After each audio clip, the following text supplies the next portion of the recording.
Let's dig it up.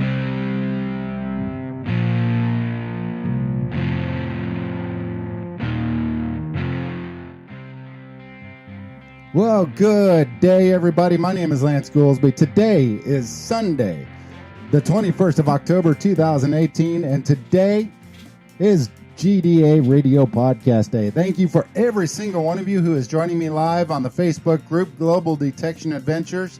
You guys rock, the best audience in the world. And today we're going to be talking about some great finds. We're going to be having a very special guest, my good friend Dave DiNatale, former host of the GDA Radio Podcast, is coming back in to talk with us about things that are going on in his life, the XP Team USA, and we're going to be talking about the coming Patrick White podcast, still unnamed at this time, and that's going to be later on in the show. But what we're going to be doing is we're going to be going in just a second, and we're going to talk with about a very special find, and we are going to talk about one of the Nate Nygren. Yes, we are live, very much live. So we will be talking with you guys. If you guys got questions or anything that you want to talk about, feel free to leave a comment, and I will definitely bring that up. But first, what I want to do is I want to talk about the find of the week. This is absolutely a heck of a find. Now, what the person that we're talking about is going, I guess she was out metal detecting. She's out there right now metal detecting the site again.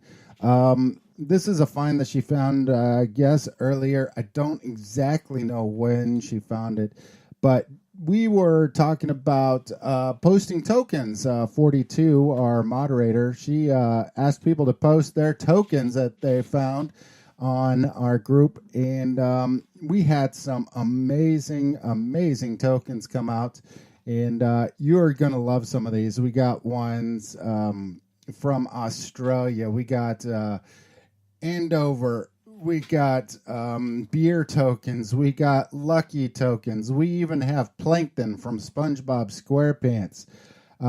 We have so many, but there was one that really caught my eye from a member named Steph Tanguay. I believe I didn't butcher that too much.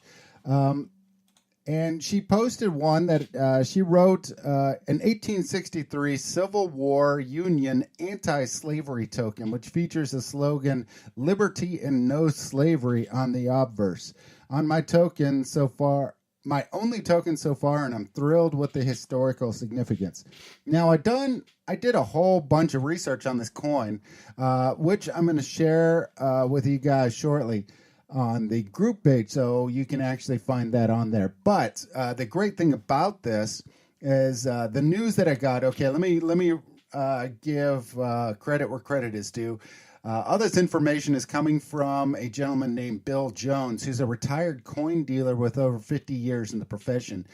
He lives in Florida with his wife and has written many articles for the Numismatist, whatever magazine that is. I believe it's a coin magazine, the Civil War Token Journal, and Pennywise. So this is the information that I was able to find about this absolutely amazing coin. So many people believe that the number of abolitionist Civil War tokens was limited because many Northerners were ambivalent to fighting the war to free the slaves. During the early years of the war, the primary goal was to reunite the Union. Emancipation was an objective for some, but for most Northern politicians, military leaders, and rank-and-file soldiers, restoring the Union was the primary objective. That changed when Lincoln announced the Emancipation Proclamation in September 1862. That presidential order, which was couched as a military necessity, stated that slaves who were living in any state that was still in rebellion as of January 1st, 1863, would henceforth forever be free. That announcement did not sit well with some of the rank-and-file soldiers in the Union Army. They grumbled that they had not signed on to risk their lives for the slaves. But the pronouncement of their commander-in-chief was final. The war to restore the Union also became the war to free slaves at the same time. Since 1863 was the peak year for Civil War token production, it's not surprising that the anti-slavery tokens were issued at the time in the wake of the Emancipation Proclamation. The most common obverse die that was used to make the anti-slavery Civil War tokens featured a portrait of a Lady Liberty and the date 1863 with the slogan, "Liberty and no slaves." George and Melvin Fold, who are amazing researchers, in their book that came out in 1960 called Patriotic Civil War Tokens, listed this die as number 36 in their classic work. It was paired with three diverse dies, number 340, 271, and 432. The one that Steph found has a reverse die of 340, which features a Union shield draped by American flags, mostly surrounded by a laurel wreath.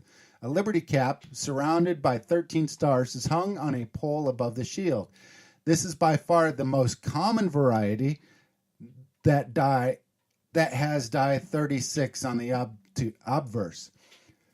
The Folds rated it as a rarity of 2 with the estimated number of available pieces between 2,001 and 5,000. The Bill actually says that he believes that number is at the high end. Now, I was really curious exactly what the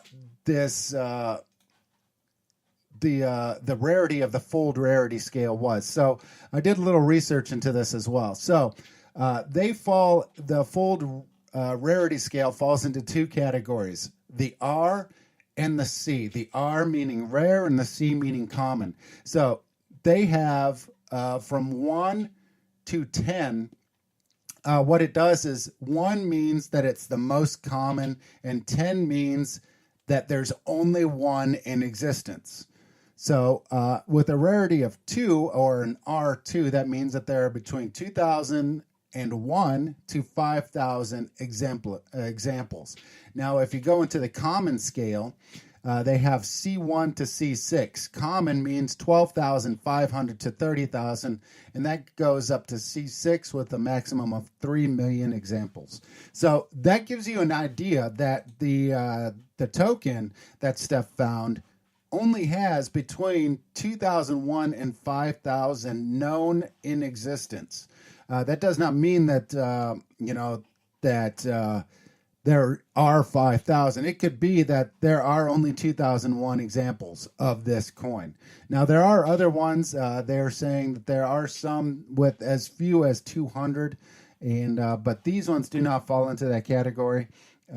This is an honest to God. This is one of the greatest finds as far as a token that I have ever seen. Now, if you haven't seen it, let me share with you. Eventually, I'll see if I can share this with you guys. But I'm going to post on the comments here, I'm going to post a photograph of the coin. Absolutely beautiful. And I want to tell Steph Tanguay, I am just brutalizing that name. I am so sorry about that. Congratulations. This is Find of the Week. This is an absolutely beautiful coin. I really, truly think that you deserve Find of the Week on this one. So truly, truly, congratulations. We're still live. We're going to be going over to Dave DiNatale now. To every single one of you, thanks again for coming on and listen. Make sure you head on over to iTunes and leave a comment, subscribe, and give us a rating. That really helps us with the algorithms within iTunes.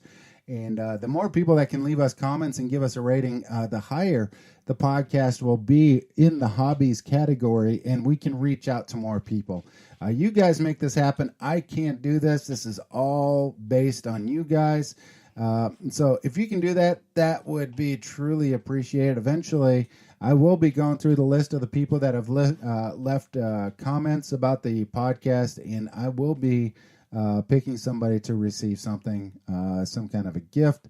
And, so we'll see exactly what happens. But for now, I'm going to be heading over to Dave D. And you guys know him. He doesn't need any introduction. Anybody who's been watching the XP Team USA videos knows this guy. If you've been listening to the GDA Radio Podcast for a while, you know this guy as well. Let's give him a call and see exactly how he's doing now. So he's in Green Bay, Wisconsin, standing by, waiting for my call. We're going through to him as we speak. If you guys have any questions for Dave D., feel free to let me know. Now, I don't know why Nate thinks we're not live. We are very much live, Nate. I don't know exactly why you think we're not. Let me see. Things taking a while to ring up. I don't know what's going on here. All right, looks like we're finally getting through to him.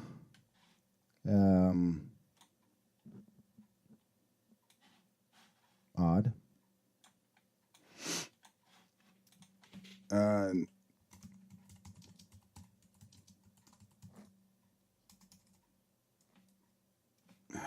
going on?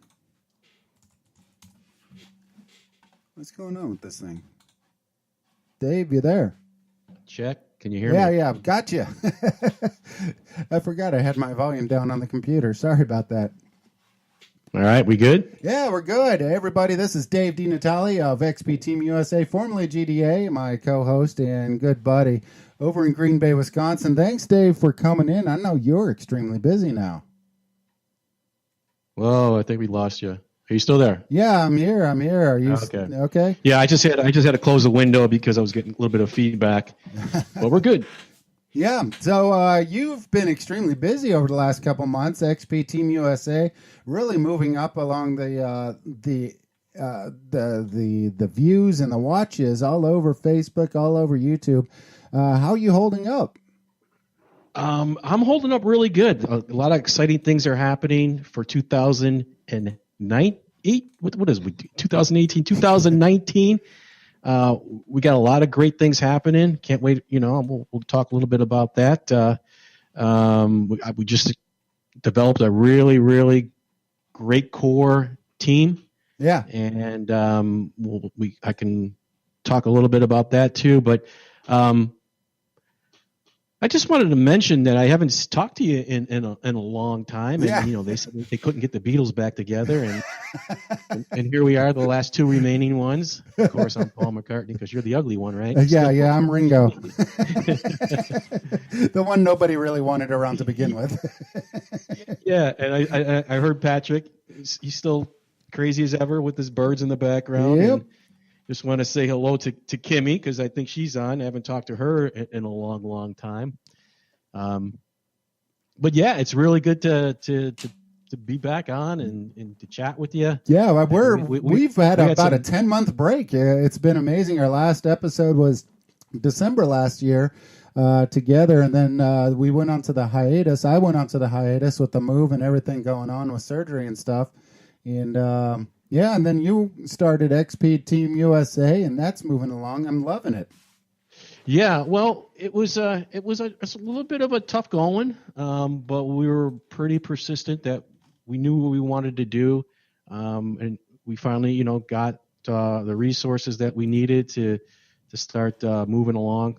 XP has been a really great company to work with and to help promote the XP metal detecting equipment here in the United States. Yeah. I know Gary Blackwell and you are really doing a lot to actually bring a lot more mention to XP Deus and everything else into the United States, and have really shown exactly how good the XP Deus is over there. That's one of the main things of your video, and that's why it's called XP Team USA. I want to commend you on that. I know people will really love the XP Deus, and you guys are really showing it in true force, honestly, between you and Sonia and everybody else that's on the team as well. Yeah, we put together a really great promotional tools. Obviously, social media is a big part of it with Facebook and YouTube. We have a really nice website all set up.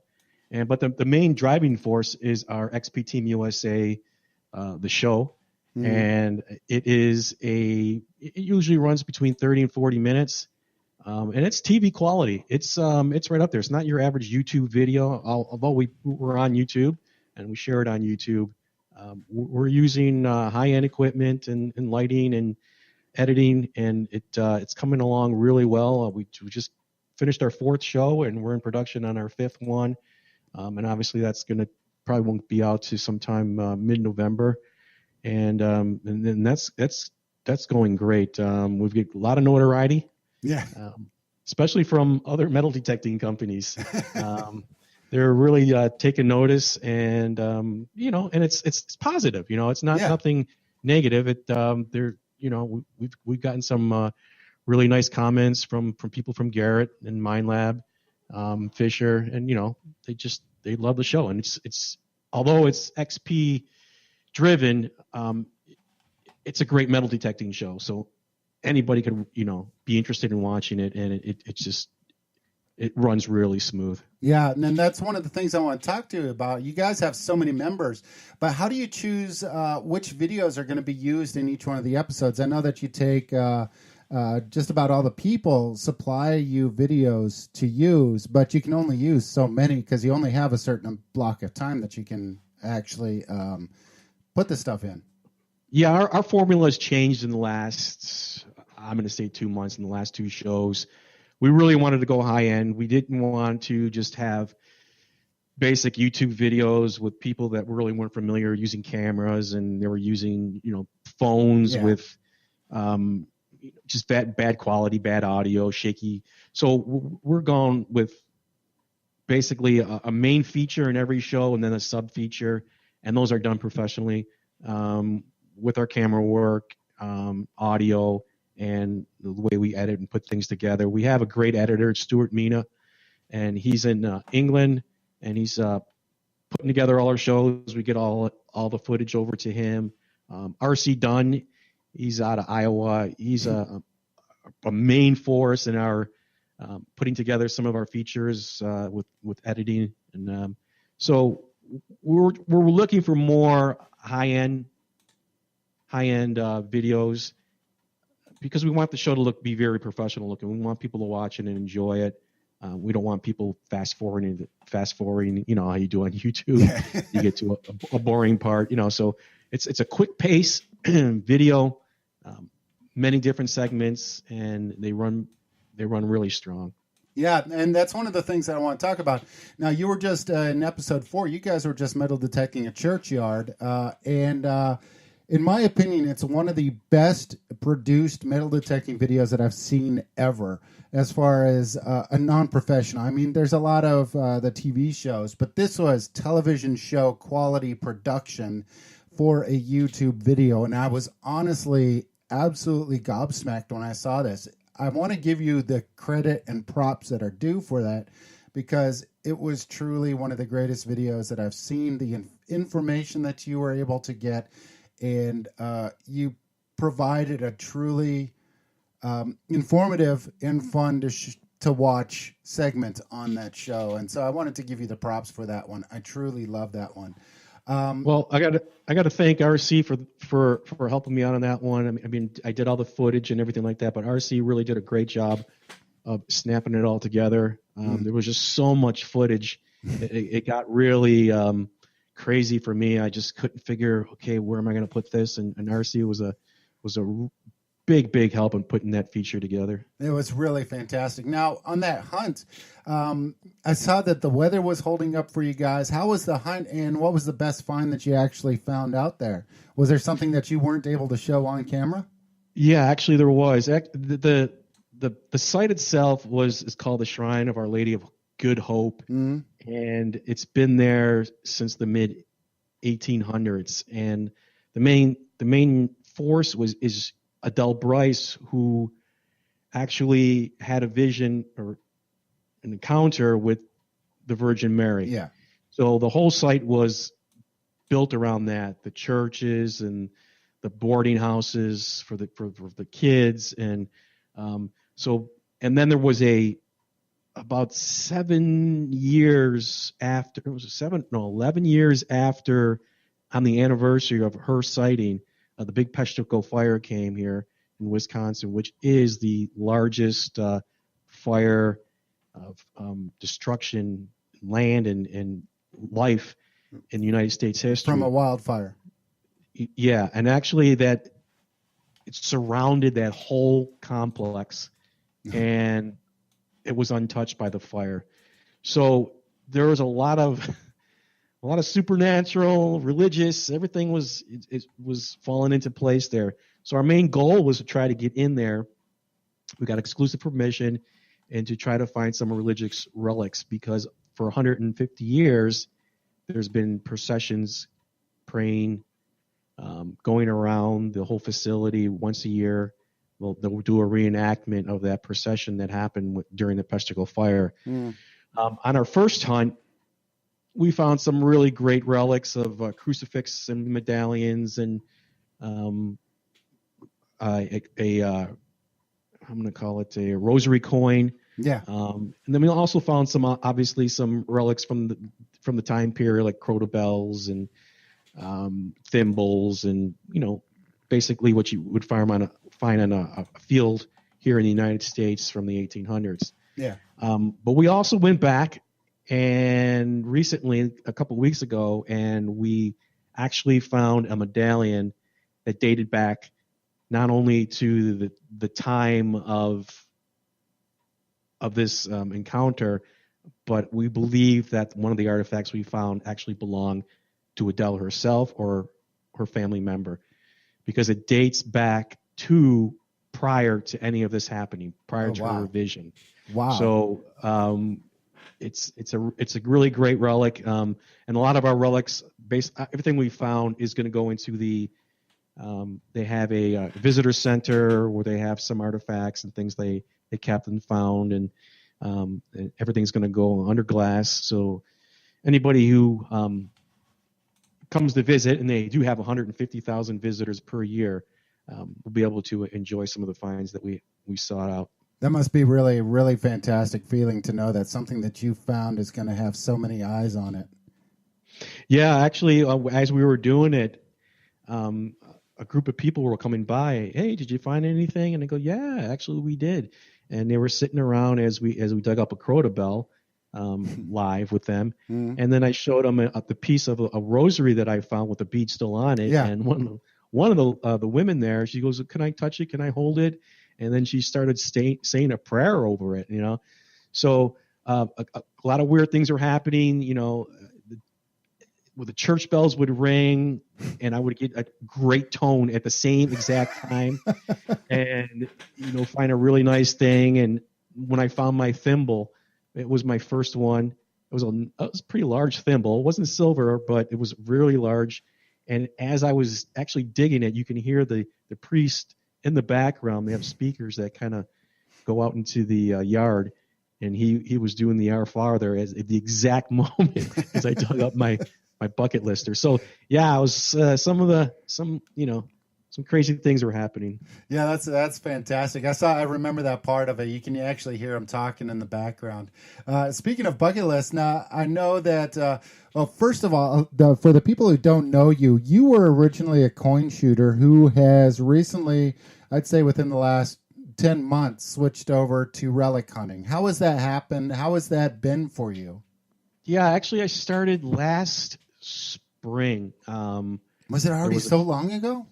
Yeah, well, I started last spring. There was a field that I found, and I was there for about 3 hours, and then all of a sudden I see this hilltop, a high spot, and I'm thinking, all right, well, there's a couple high spots over there. If I was going to put a house or any kind of structure up, so I headed over to the high spot after 3 hours, and the XP days just lit up and just find after find. So it was a great spot. Came back in the fall, and the finds were doubling. Still, there was a lot of stuff in there. I went back this spring, and again, just a slew of stuff still left over. So every time I go back, I'm finding stuff. As a matter of fact, they actually finally cut the field. So after this interview, I'm going to head back to see if I can gain any more yeah, it's relics exactly from there. That's exactly what our friends Tim and George would call a honey hole. It's my field of dreams. That's what I call it. And since then, it's like, okay, well, that's what I want to do. I've been in a few parks since then, but it just doesn't have the same flair. Yeah.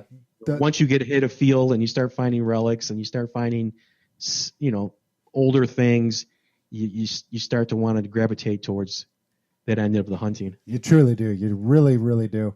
Now, a lot of people are always looking for stuff on their bucket list. You just recently found one with your thimble.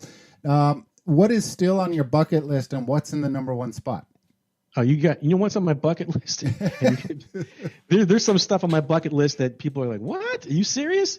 How about a buffalo nickel? Haven't found one yet. Really? I've been detecting 5 years and not one buffalo nickel. I don't know what I found. Barbers and quarters and dimes, and actually found a last year I found a Cape bust dime from 1827, I believe. So I found some. You've also really got a great, standing lib and everything. Yeah, I found some really standing Liberty quarters. Yeah. But I just can't get that elusive, buffalo nickel. I have not found any dollar coins besides the the modern ones. I'm still looking for my first Morgan dollar, or obviously gold coins. So those are pretty typical, the harder ones to get. Recently, up to last year, it was a Washington quarter. I couldn't get a Washington quarter for the life of me. And then a couple of years ago, I found maybe 3 or 4. This year, I got one. But I guess when you start hunting in older spots, more of the modern silver, if you want to call it that, you're not going to be present. But you're talking Washington quarters up to 64 when they were still silver.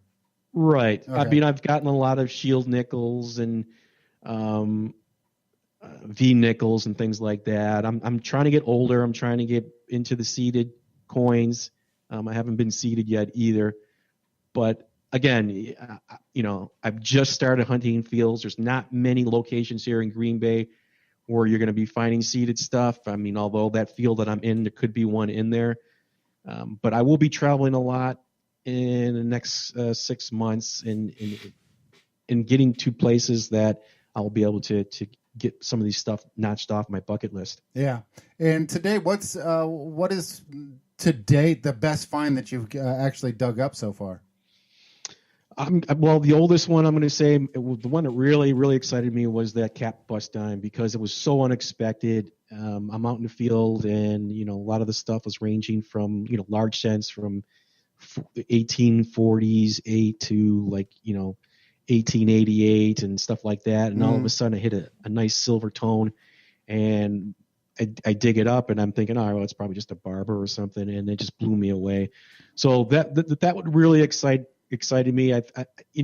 When you dig your first Indian head and your first silver ever, you get that excitement, and I haven't gotten that excited since I found that one. But digging older relics now, I'm not much more of I love coins and everything like that, but I love the history more.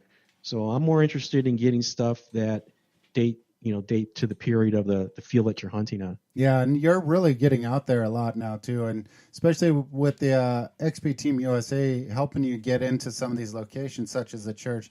You're really getting a chance to find and get these bits of history back into the eyes of the people. I truly actually respect what you're doing. Yeah, we're going to be doing some really good features for next season. I'm going to be headed out to Baraboo, Wisconsin. And that was basically, they have a museum there, which the Barnum and Bailey Circus Museum there, and that was the winter home for the circus. And there's some fields out there that they did where they held circuses back in the day. Yeah, early 1900s, and so we're going to be looking for relics there. We're also got a permission to hunt some Civil War gold that was rumored to be buried in a well, and we're going to be looking for that, and that's also in Wisconsin too. So you'd be amazed after you start metal detecting, you start doing research just in your own backyard. There's some really, really great things that you can go out and find. Yeah, there truly are. Now, we do know that Team XP USA is going to XP Team USA. I got that backwards. I don't know why. The future, what's in store in the future, or the near future, that you can actually let us know about? Right now, we're in the midst of planning. We already have a site location. XP is actually going to hold a sponsored rally here in the United States. Wow. And that's going to be happening next fall. We're looking for, I think we're going to be just off the coast of either Virginia or North Carolina, in that area. Looking for, we have Civil War and also colonial sites set up. We're looking to have an attendance upward of 600, and it's going to be family friendly with entertainment and token hunt. But we're also having open fields. It's a 3-day event, and this is to be fully sponsored by XP. And so we're looking forward to that. We also got invited to I don't think it's a 1-day or 2-day hunt in Illinois. It's a Chuck Smalley production. We got invited, and we're going to be there with the guys from Garrett and KG and Ringy. Yeah. Great guys. We had the pleasure of talking to them last year. And we're also going to be, Mind Lab's going to be there also with the metal detectorist that's on the show that they'd never find anything out in the middle of that island. Oh. Oak Island. Oak Island, the curse of Oak Island.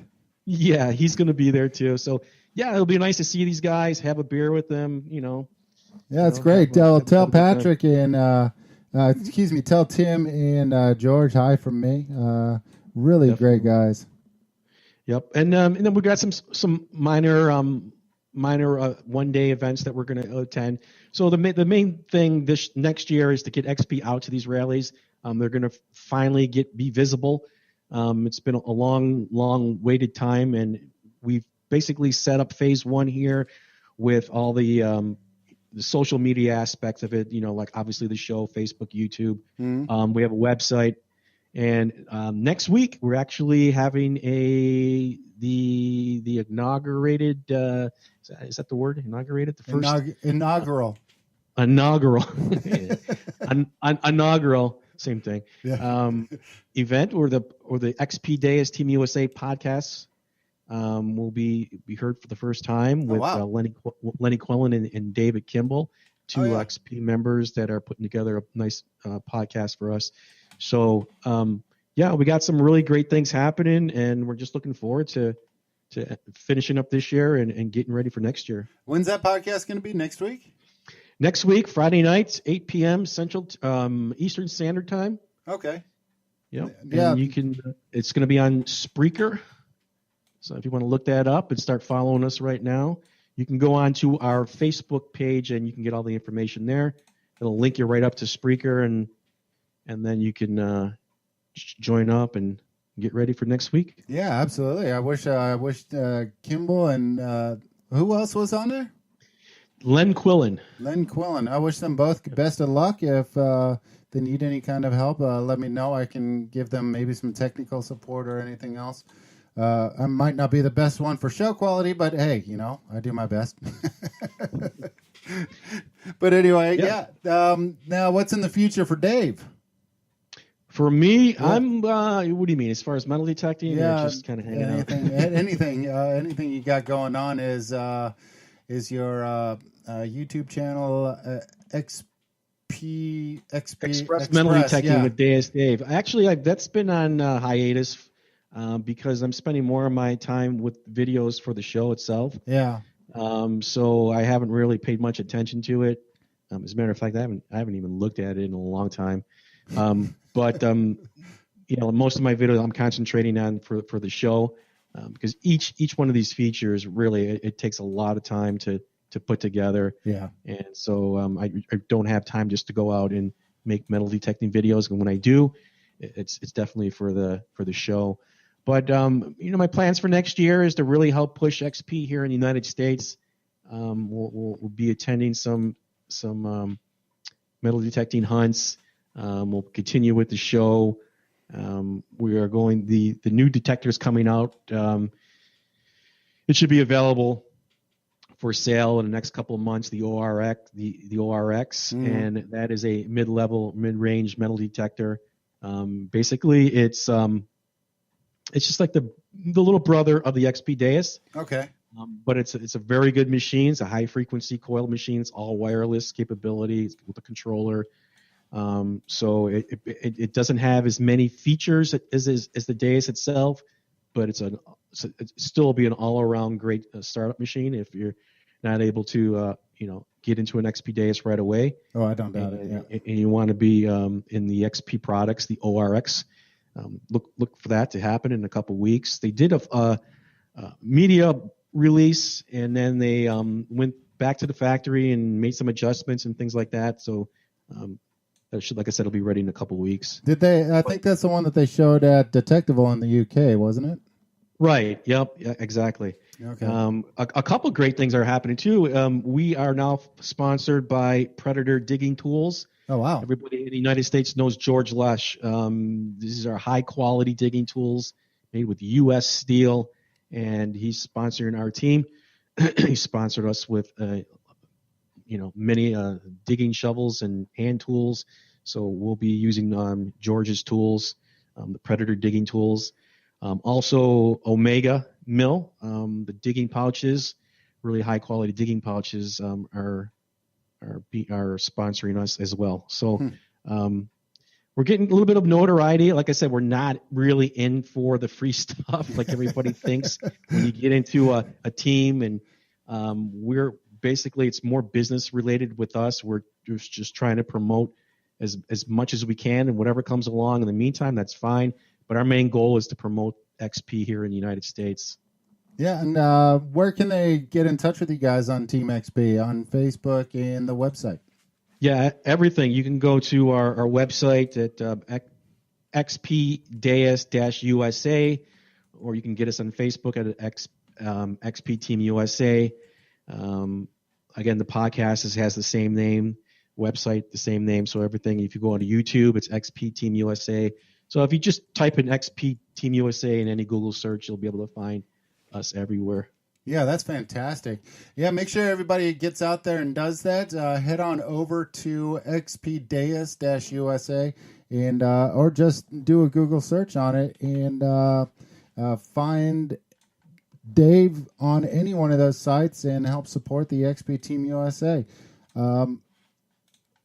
Dave, what else? That's where we can find you. Anything coming up for you in the next couple of weeks?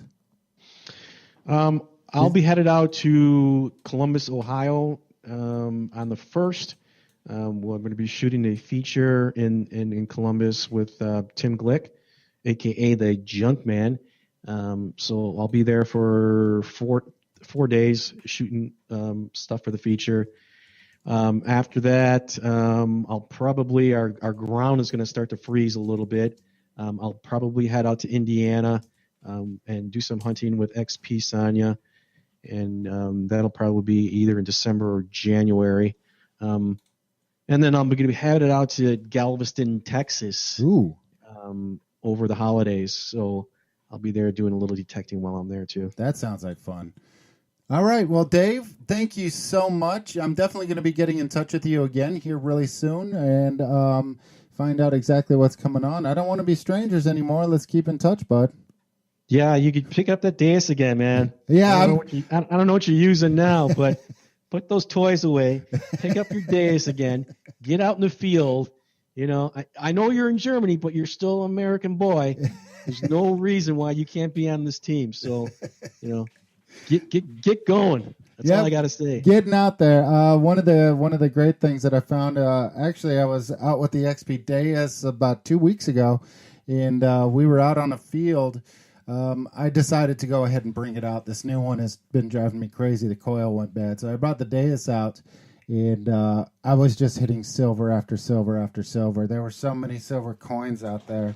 I don't know if you can see the feed, but, I mean, I've got so many of these coins that were sitting on the field, and we have not found a coin later than 1795 on this field. It's driving me insane. Yeah. Well, I just wanted to congratulate you on your eclectic collection back there of your Star Trek stuff. Star Wars. Don't do that. Was it Star Wars? It's Star Same Wars. thing. But yeah, I got Star Wars. I got comic books. I got everything back there. Yeah, I know you're a big Star Wars fan. I'm just giving you a little business there. But yeah, you got a really great collection back there. Are you still collecting, or are you did you stop? Yeah, it's one of those things. It's my second hobby. What it is that I started off with just small items, stuff that I was getting at flea markets, and now I'm getting up to. I mean, if you look on the top shelf over here, there's a Princess Leia behind me somewhere right back here. That's an original limited edition Princess Leia, and it's probably worth about $150. I've got the same poster you used to hang up over the top of your bed when you were a kid. No, that's up here. And then I got other figures that are actually based on movies that are signed by the actors. So it was really fun. All right, Lance. Well, I appreciate it. I'm going to head out to the field and see if I can dig something up. I haven't been out in a while, so I'm really itching. Yeah, I feel you. I've been doing all the house remodeling and renovations, and today is my downtime, and next week I should be hitting it again. All right, brother. Keep in touch. Will do. Yeah, all right. We'll talk to you later. All right, thanks. Well, everybody, that was Dave D. of XP Team USA. Make sure you check him out at xpdeus-usa. Or just do a Google search of XP Team USA and find them. I want to say a big howdy do to Huntress Kimmy Dubé. How are you doing, girl? Thanks for jumping in. Yeah, you're right. This is Star Wars.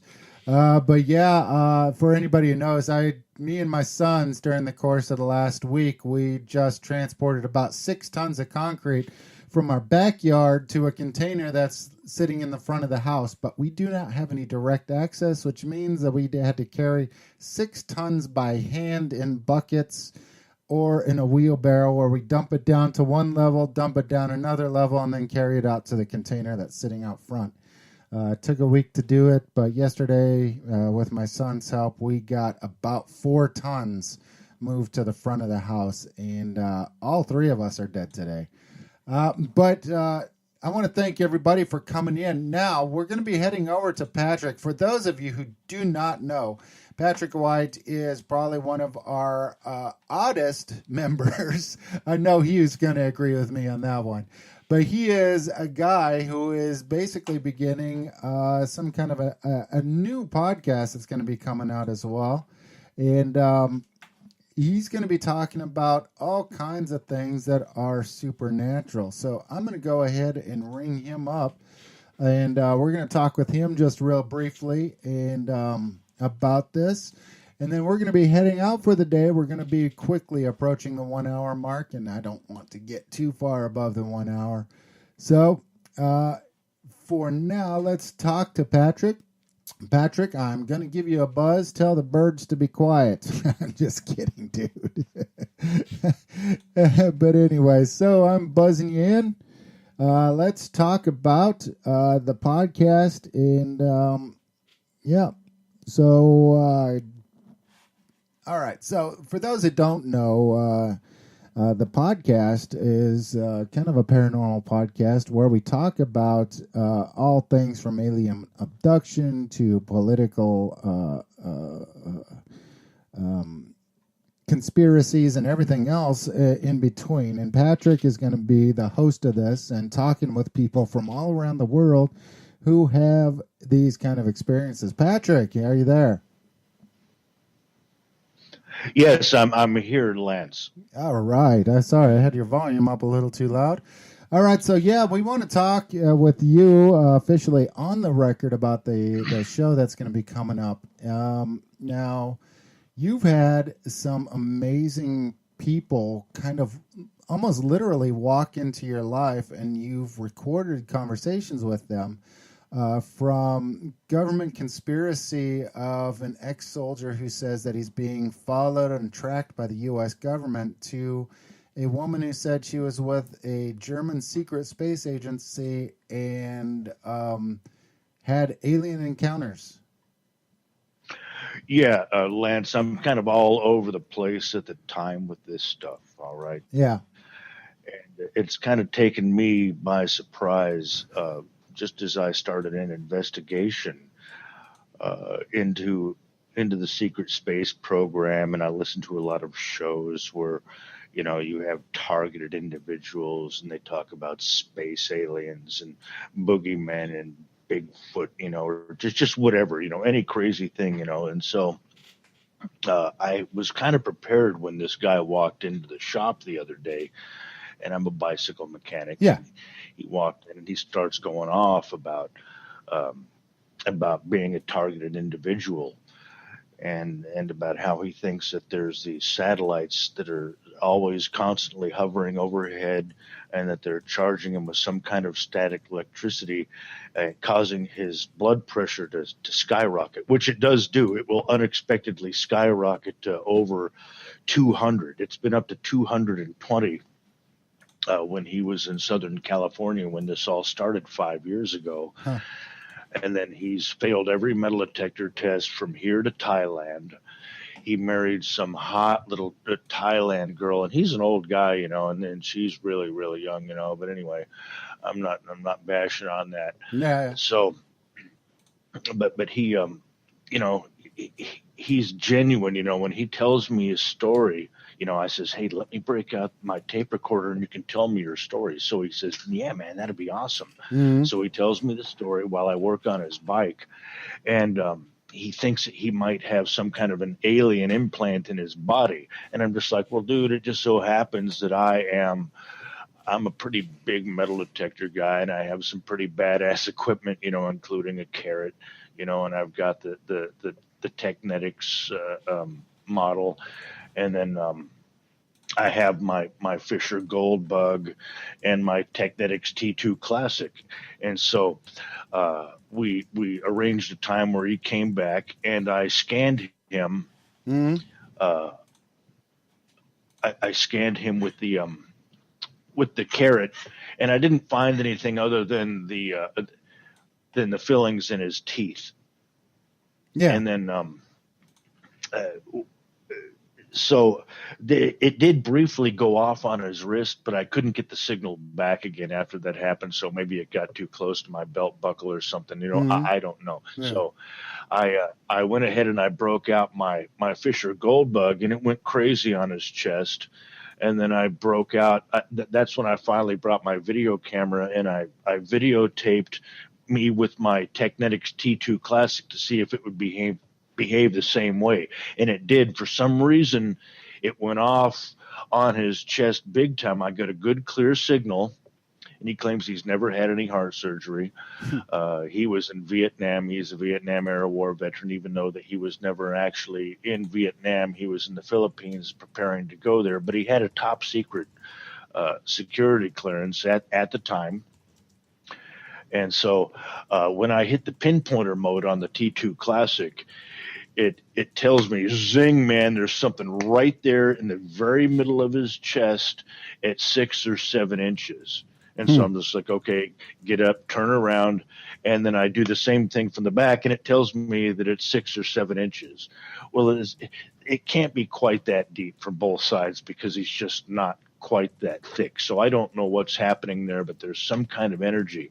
And here's I guess, the bottom line of all this is that this, whether this guy, really has something in him or not, I don't know. The metal detectors act in strange ways all the time that I do not understand.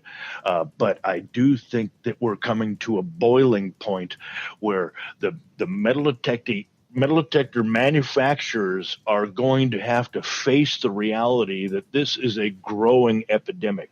There are people at an alarming rate that are experiencing what they call electronic harassment, and they have or at least that they think that they have some kind of a foreign body inside of them, like, just maybe something that you would put in your dog, a little chip, or some kind of device or something that might have some kind of metal in it.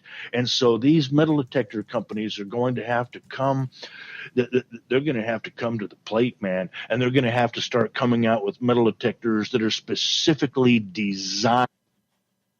Uh-oh.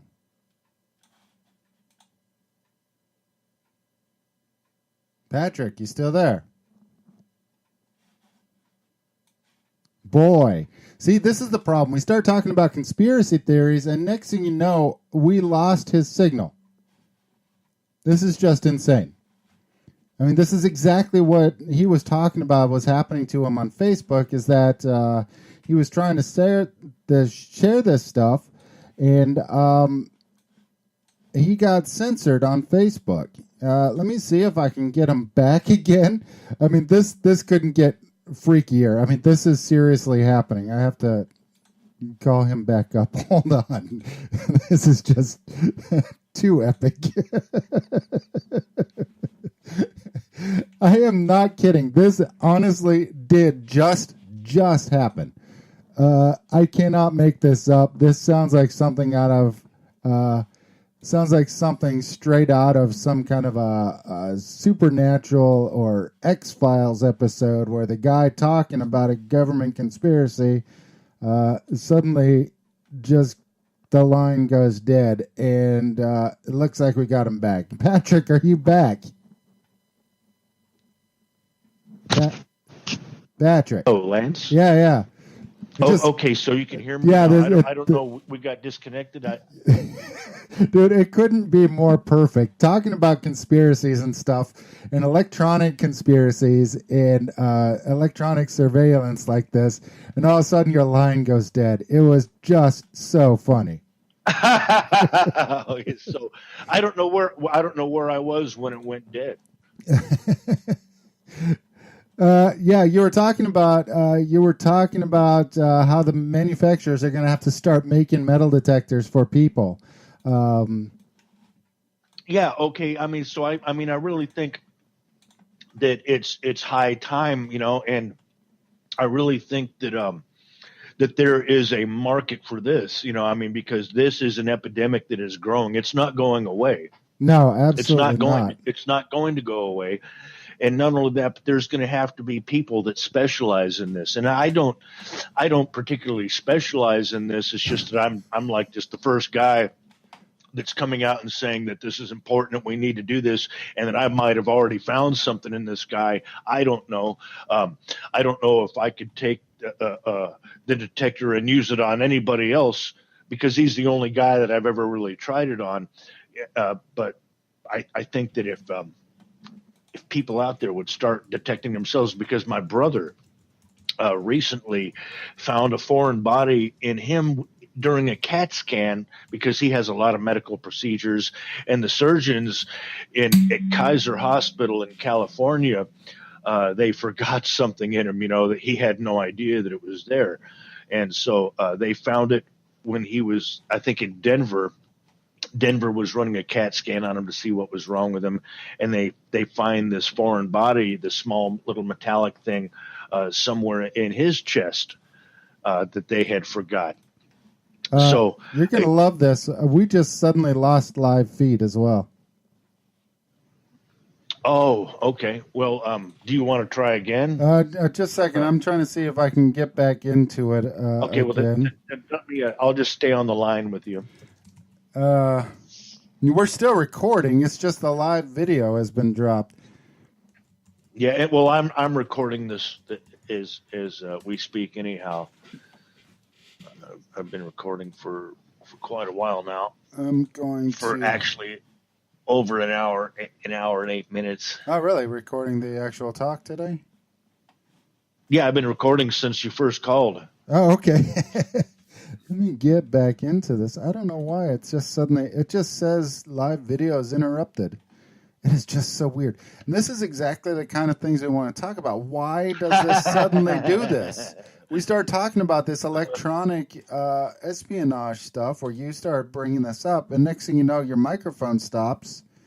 It happens all the time on Coast to Coast AM, and in places like Jimmy Church, usually Coast to Coast AM, where somebody's calling in and talking about how that they were in Area 51 or some bullshit like that. Yeah. I'm trying to get us back on. Okay, take your time, because I've got to smoke here for a second. All right. Yeah, it's only going to take a second or two. All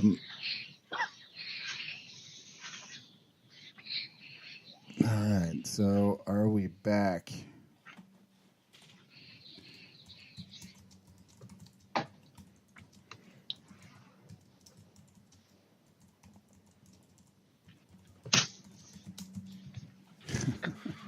All right. So it's coming back on now. Honestly, I think it was just we live in a small town. We live in a small town in Germany, and we have a tendency to get really bad internet connection here. They're still running the fiber optic lines to our house, and so sometimes the internet gets really sloggy here, and that's probably what caused both of those issues. But then again, who knows? It could be Big Brother's actually out there watching us. Okay, well, I can see you. I can see you live now. Anyways, yeah, just came back on. It's not in sync with what you're saying, though. No, it won't be. It won't be. You're actually probably about 30 seconds behind. Right. So, all right. So yeah, we need to get the manufacturers to actually start making some kind of detectors so that we can look for these electronic surveillance. That seems to be becoming more and more prevalent. It just says that the video is ended again. Really? Yeah, it just came up. This live video is ended. Oh, I think you're looking at the old one still. I just now started a brand new one. It's not going to be on top yet. Okay. So, and anyhow, I think it is inevitable. And what we need to figure out, what they're going to need to focus on, of course, is what type of metals could possibly be present in any of these devices. We have rare metals. What would they ring up at? What are we looking for? We don't. I don't think that anybody at this point can reasonably know what we're looking for.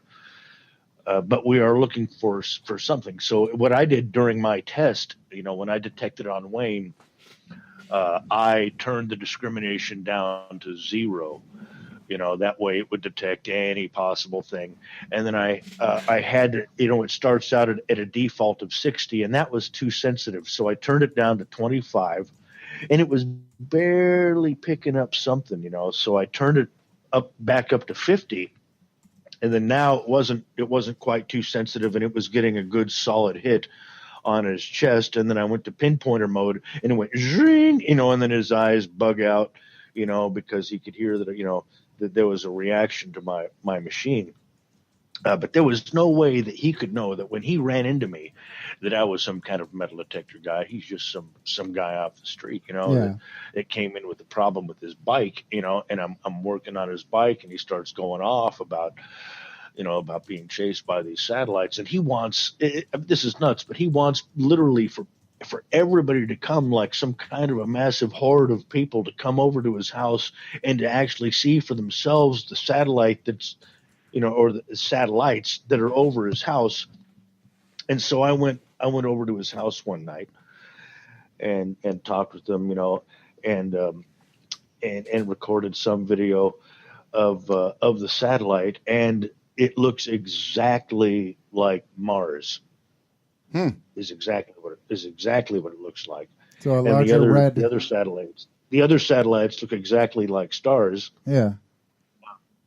But that doesn't discount, the fact that his blood pressure shoots up, and what he claims is that static electricity. He'll have one satellite will focus on him, and then the other 2 satellites will amplify the beam of static electricity, which is charging his body slowly, and gradually, until his blood pressure is at a dangerous level. And this usually happens when he's sleeping and he has to get up and ride his bicycle. And the activity of riding his bike is what will dissipate and discharge the static electricity from his body, and then he can go onto his normal activities. And so one night, or I guess he said it all started when he lived in La Mesa, California, and he got a phone call. He lived in this apartment complex called the Chevy Chase Apartments. And he gets a call from one of his neighbors and says, "Hey, man, you're live right now on camera on the internet, and you're naked, and this is what you're doing, And he's like, "Oh my God, they can see me." So he hired a private investigator. They came and took the mirror out of the bathroom, and they find this gaping hole that went directly into the maintenance shed. Huh. Right. And so he reported it to the police and everything. And he says, and that's when the shocking started. And so he says it doesn't matter where he goes. He's gone to Thailand, and he fails the metal detector test he said at every place in Thailand, and they're telling him he has something in his butt or like something in his tailbone, right? So he eventually goes to the VA, to the hospital here, because he's a veteran, and they take an X-ray of his tailbone, and they will not give him the results. Yes. So, I don't know what's going on with that, but he still has not received any kind of contact back from the VA hospital here in Temple, Texas. That's fantastic. Now, that video, you actually put that on your BitChute, BITCHUT. Yes. Site. Now, people can go there. Make sure once we get done here that you share a link with that so people can go listen to it. You put your video game in the background. It's kind of a visual filler because it is a video playing site. Now, definitely check this out. It's a really great interview. Patrick is a natural when talking to people about these. He is very friendly to the people and actually does a really good job getting them to talk. So Yes. It's a really, really intriguing interview. Long, but it's definitely worth the listen. Eventually, we will be providing this as an audio podcast, including other interviews that he's going to be doing. And we're going to be hopefully getting Patrick more and more people to interview and talk to about some of these unbelievable things that are happening. Well, so, I mean, I would encourage anybody to just give me a chance. If you have an amazing story, if you ever saw Bigfoot or a ghost or a boogeyman or saw God or anything, anything that's amazing, your favorite story, tell it to me. And let me bring it to life, man. I'll do my best to do it justice, if it deserves that justice, because that's what I do. I make my videos, and so I am going to post two links, or one will be the actual video where I detect Wayne, and then the other video will be of just the audio alone, where he walks in and tells me his amazing story. Yeah. And so that you can hear it directly from him, because I don't want to put words in his mouth. And one other thing is that I'm still in contact with Wayne. We talk several times a week, and he does not like the part where I go off talking about crazy bullshit, like when I go further, because there comes a time during my interview with him where I didn't know what else to say. And so I start talking about shapeshifters, and aliens and things like that. And he thinks that kind of gives him less credibility. And so I want to separate myself from him because, sure, that just only let that hurt my credibility. Don't let that hurt his credibility. Mm-hmm. And that's what we're trying to do, is we're trying to bring this forward. This is kind of, if anybody knows of Jim Jones, where he talks about conspiracies and kind of theories and stuff like that, that's kind of what we're doing. But we're not trying to broadcast this. We're trying to bring other people's stories into existence. And that's what it allows you to make up your decision whether or not it's true or fake. In fact, we might even make it where we make one fake show a year and then, right. and then let people try and figure out which one was the fake and give them a prize. It'd be kind of fun. But anyway, we're going to have to call it a day. We lost the video feed again. Somebody does not like us, Patrick. I think they're out there watching us. It's funny that this is the first time this has happened in 7 episodes of the GDA Radio Podcast this year, and it's just all right. So we can try again anytime, and eventually it's going to stick. Well, we can find a way, I think, to skirt around this. I don't know what it is right now, but they throw up their little roadblocks. On a regular basis. Yeah, they're trying to do that. I mean, we got all kinds of Black Ops people probably watching this right now, and we're saying keywords. I don't know. We're saying keywords. That would be a fantasy. I don't know. They could be. They certainly could be. I mean, they literally, Wayne sent his daughter a text message on Messenger just telling her that he found somebody that found something in him. And then he gets like a 3 or 4 page ban, where it's just like all these reasons that he can't send the message. Oh, jeez. And I've never heard of Facebook doing anything like that before. That's crazy. All right, well, we're going to have to call it a day. For everybody, this is Lance Goolsby. I want to thank you so much. You guys are the best audience there is. Please head on over to iTunes and leave a review. Give us a rating. It helps us with the algorithm so we can bump up into the Hobbies podcast. Get metal detecting back up there. I know we kind of went a little into some weird territory with Patrick White's upcoming podcast, but this is stuff that I think that a lot of us out there would like to listen to, and I think you would like and appreciate this. This show will be coming out pretty soon. I'll be giving updates about it as well. Please make sure you check out my other podcast, There Is Another. That's actually the name of it, There Is Another. That's for all your pop culture and nerd news that you might like, and toy collecting, comic books, movies, and television. We have some good fun talking there, me and Kevin and James. And for myself and everybody involved with GDA, which is Matt and 42, and Patrick White, who's here with me still right now, thanks so much for listening to GDA. You guys all kick butt. Thank you so very much. Let's give it up.